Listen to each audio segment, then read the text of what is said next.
nakatayo lang tayo, hindi na natin kailangan ng tumalon-talon.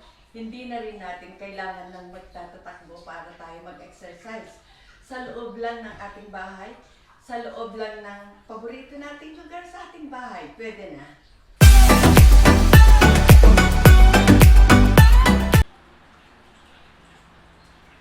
Hello everyone! Welcome back to our channel. Usapan pangkalusugan tayo ngayon.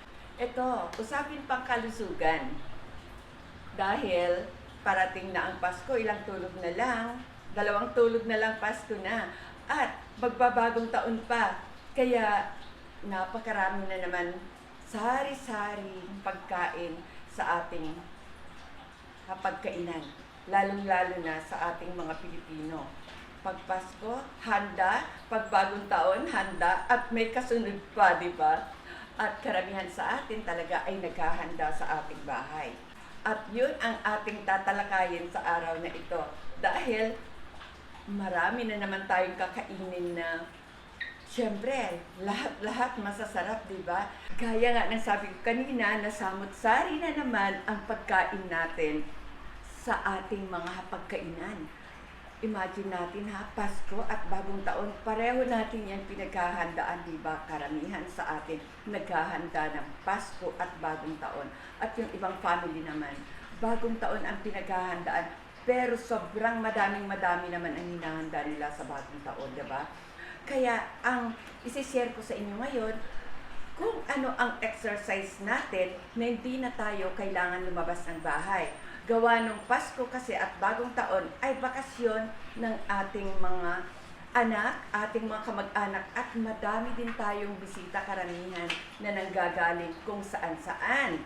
Gaya galing sa province, galing sa ibang bansa at ang mga anak din natin kung sila ay nakabukod na o mga magulang natin nakabukod, dumarating din sila sa ating tahanan. Kaya hindi na tayo makakalabas ng bahay kasi ayaw natin mawalay sa kanila sa maikling panahon na kasama natin sila. Dahil nga, kadalasan lang na magkakasama-sama tayo pag ganitong panahon, pag holiday season, diba? Kaya, ang ibabahagi ko sa inyo, kung ano ang exercise natin na hindi na tayo kailangan pumunta sa gym, kung wala tayong gym sa bahay, hindi na tayo kailangan umalis din, pumunta sa mall para mag-zumba, at hindi na rin natin kailangan lumabas pa, lalo na ngayon umuulan at bumabagyo dito sa Pilipinas, hindi na natin kailangan lumabas para mag-jog o kaya maglakad-lakad kung saan-saan pa. Lalo pa may dumating na naman na bagong virus dito sa ating bansa. Kaya, di ba, ang hirap kaya nang naka-face mask ka habang nag-jogging, di ba? At ang hirap din na naka-face mask ka habang nag-gym, di ba? Okay, so umpisan na natin. At kung bago pa kayo sa aking channel, sana huwag kalimutan mag-like and subscribe. Umpisan na natin at maingay na ulit ang aking mga dogs. Maari yung gagawin natin ay pwede rin ito sa mga katulad kong senior citizen na. Kaya hindi lang mga pangkabataan ito, mga kapwa kong senior, kung meron man nanonood na kapwa kong senior. Kaya pangkalahatan ito. Ito ay napaka-light lang ito. Ayan, niingayan na ako ng aking mga dogs. Dadalawa lang yan, pero pareho kasi silang maligalig at maingay. Kaya nakakakita lang sila ng stray cat kasi marami din kaming alaga na stray cat, pero nasa labas lang. Dahil meron pa rin nagpo-opisina sa araw na ito. Diba? Anong araw pa lang ngayon? Friday pa lang. May pasok pa ngayon. At pagtapos ng Pasko, meron pa rin pasok, di ba? Kaya ito, kukuha lang tayo. Kunyari ito ay office chair natin o upuan sa bahay, pwede rin. Ito ay mataas. Sa totoo lang, ito ay dining chair ko ito. Upuan ko sa kainan.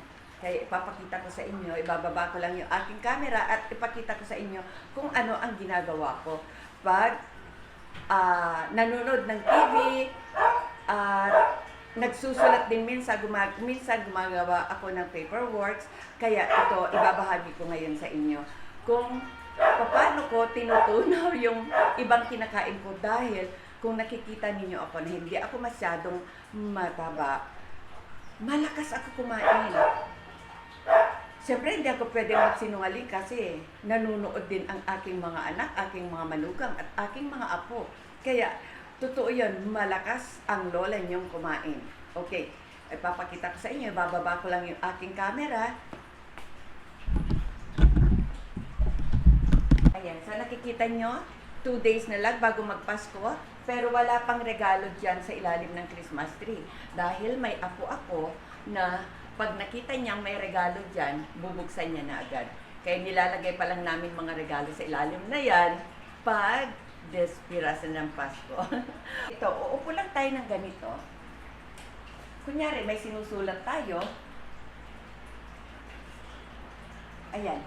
I-point lang natin ang ating mga toes. Yan, yan. Ganyan lang. So, diretso lang yung likod natin. Ganyan. Hanggang sa kaya natin. Ganyan lang siya. Teka, paano ba? Para mas kita nyo.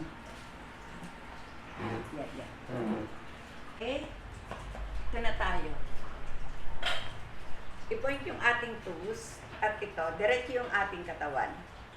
Ayan, ganyan lang siya. Pwede naman tayong nanonood ng TV, di ba? At pwede rin tayong nagsusulat, di ba? Kasi ito, mataas itong chair na to, dining chair na.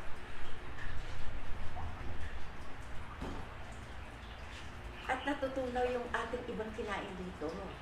Huwag lang natin gagawin habang kumakain tayo. Point your toes, tapos matigas na rin yung ating tuhod dapat. Yan. At isa pa. Ito. Sagdan naman tayo. Sagdan, o kaya kung wala naman tayong hagdan sa bahay, pwede naman tayong meron lang tungtungan na siguraduhin natin na matibay yon at hindi tayo matutumba. So, ito lang. Ito.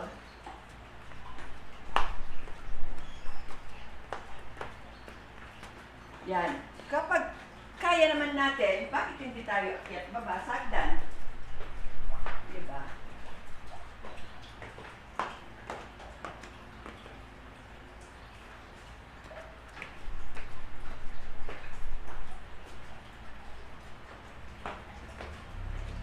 Yan. Pero dapat pull out your body, straight body, para siyempre kahit na nagkakaroon na tayo ng edad, diretso pa rin tayo kung maglakad tayo at kaya pa rin natin magsuot ng high heel. Okay, tapos na tayo sa pag-akyat sa hagdan at tapos na rin tayo sa nakaupo. Ito naman tayo, tatayo lang tayo. Hindi na natin kailangan lumabas pa. Hindi na natin kailangan magtatatalon-talon. Hindi na rin natin kailangan magtatatakbo para tayo makapag-exercise. Ito lang, tatayo lang tayo. Kagaya kanina, nakaupo lang tayo. At kung gusto naman natin, akyat baba lang tayo sa hagdan. O kaya kahit na isang step lang, mag-aakyat baba lang tayo para lang tayo nag-aerobics din. Kaya ito, ang gagawin natin ng magka-count lang tayo na hanggang 1 to 8. Yan. Ito gagawin natin. Para lang matunaw yung ibang kakainin natin ngayong Pasko at Bagong Taon. Ito lang ang isi-share ko sa inyo dahil ito ang ginagawa ko taon-taon. Lalong-lalo pa ngayon, hindi rin ako masyadong makalabas dahil nandito ang aking mga apo. Kaya dito lang sa bahay, habang tulog pa sila sa ngayon, nag-e-exercise ang lola. So ito, umpisan na natin. Okay. Ito.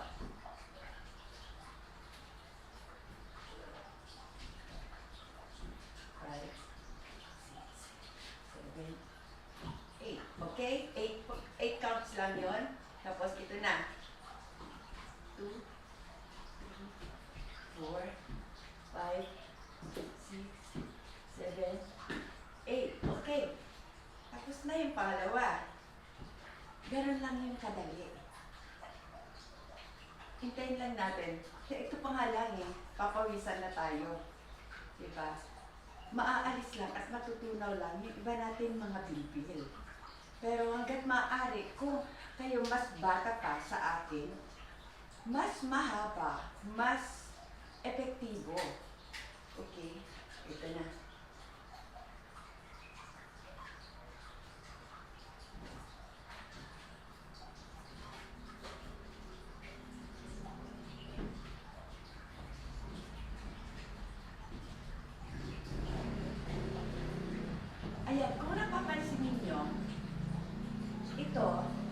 nai-stress, di ba?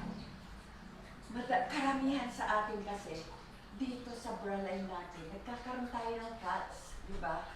At saka dito. So, nababawasan talaga yung ating.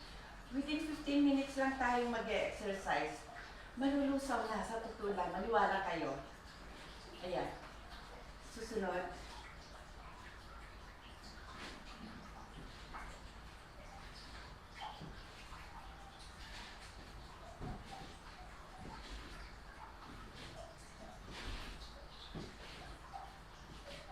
Ayun, 8 counts lang. Pero sa totoo lang, mas okay kung hanggang 16. 1, 2, 3, 4, 5, 6, 7, 8. Tapos ito na.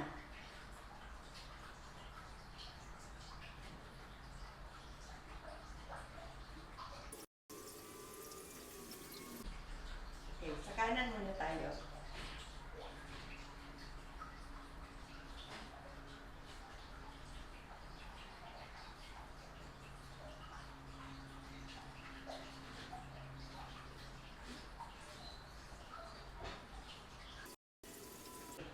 Next tayo.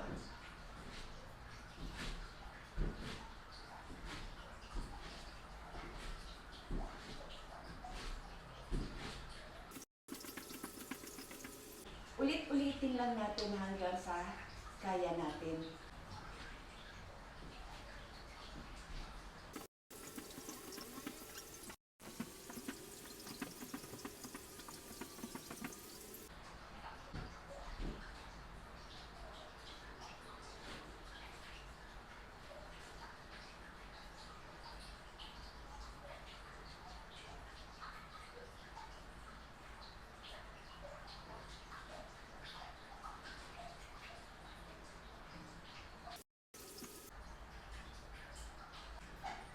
Ganun lang kadali. Sana nag-enjoy kayo at sana nagustuhan ninyo. Kung nagustuhan ninyo, sana huwag kalimutan mag-like, share, and subscribe. At advance Merry Christmas and Happy New Year sa ating lahat. Happy, healthy lifestyle sa darating na 2024. See you! Bye-bye!